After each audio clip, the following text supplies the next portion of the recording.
السلام عليكم ورحمة الله وبركاته. اللهم صل وسلم وبارك على سيدنا محمد وعلى آله وصحبه أجمعين. النهاردة بقى هنعمل سر خلطة المحشي بتاع أمهاتنا وأجدادنا وكل تفاصيله وتكاته معانا بقى لأي أنواع المحشي. معانا بصل وفلفل وسمنة على زيت وملح وفلفل أسمر وكمون وكزبرة ناشفة وخضرة طبعا بقدونس وكزبرة وشبت. وهنا الطماطم هنا كانت متسبكة معايا ورز مغسول طبعا. هنحط السمنة والزيت على النار لحد ما يسيحوا.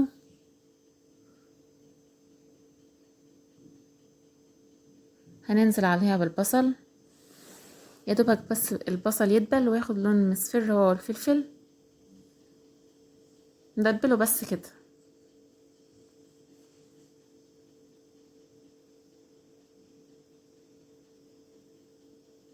زي ما احنا شايفين كده نقلب فيه وايدينا فيه طبعا ما نسيبوش. هنا معانا كان دبل خد لون بسيط خالص زي ما بوريكم كده. هننزل عليه بالطماطم، عصير طماطم او دي كانت متسبكة عندي فحطيتها يعني مش هتفرق. عصير طماطم نحطها لحد ونسيبها لحد ما تتسبك لو هي عصير فريش. هننزل عليه بالبهارات اللي هو الملح والفلفل الاسمر والكمون وكزبرة ناشفة، منكترش في البهارات بس كده. هنا خلاص كنا طفيت النار وبحط الخضرة.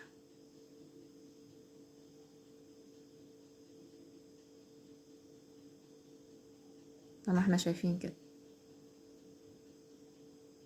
هنحط الخضرة والطماطم والتسبيكة اللي احنا عملناها دي كلها على الرز ونقلبها.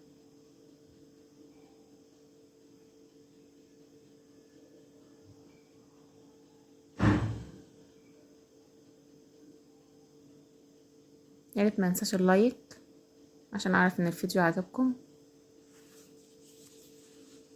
هنا خلاص كده بقى لونه احمر وكل الرز مختلط. انا هوريكم هنحشي ازاي. بفرش الحلة بصل عشان ما يتلزقش فيه او ينحرق منك او حاجة فيتلدع، بيبقى امان يعني. كده اهو بنحشي الباذنجان. ما نكبسوش على الاخر، بنسيب جزء بسيط فاضي زي ما احنا شايفين كده، بحيث عشان لما نحط الشوربة ويستوي الرز ويزيد فما يبقاش كتير وقع الرز في الحلة.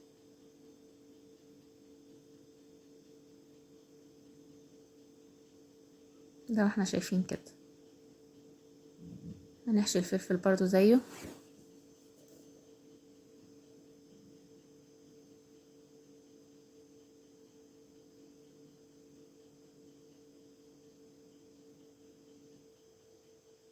انا بوريكم بس يعني هنعمل ايه وانا هكمل بقى مع نفسي.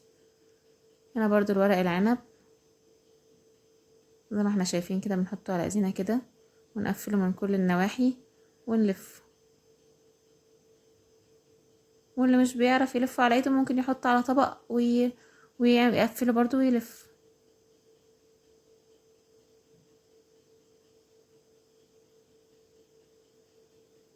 زي ما احنا شايفين كده.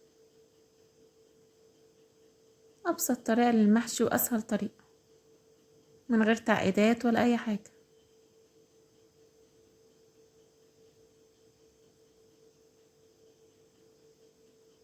والخلطة دي تنفع لأي نوع من أنواع المحشي، كرنب، ورق عنب، بتنجان، فلفل، أي نوع. أنا برضو بنحشي الطماطم، بس الطماطم بنشيل القلب ونحط فيها شوية ملح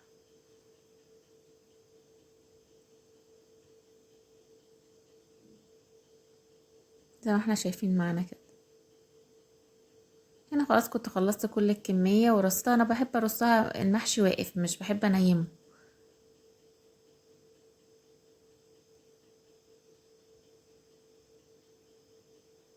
هنحط الحلة على النار. هنا لو عندنا شوربة عندنا مية اللي متاح. أنا كان عندي شوربة بنسقي حد قبل يعني عقل الصباع قبل ما نغطيش البتنجان او المحشي، ما نغطيهوش على الاخر. بنسيب عقله بسيطه كده ما نبقاش فيها ميه ولا شوربه. زي ما انتوا شايفين كده. انا سبت لكم الصوره هنا شويه عشان تشوفوا الميه لحد فين. اشوف انا بوريكم مش متغطيه عشان ما يعجنش معانا ويطلع رز مفلفل.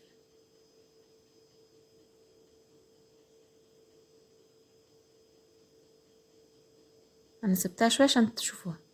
هنا خلاص كان استوى، وبوريكم المحشي عامل ازاي وطلع حلو ازاي ومفلفل ازاي.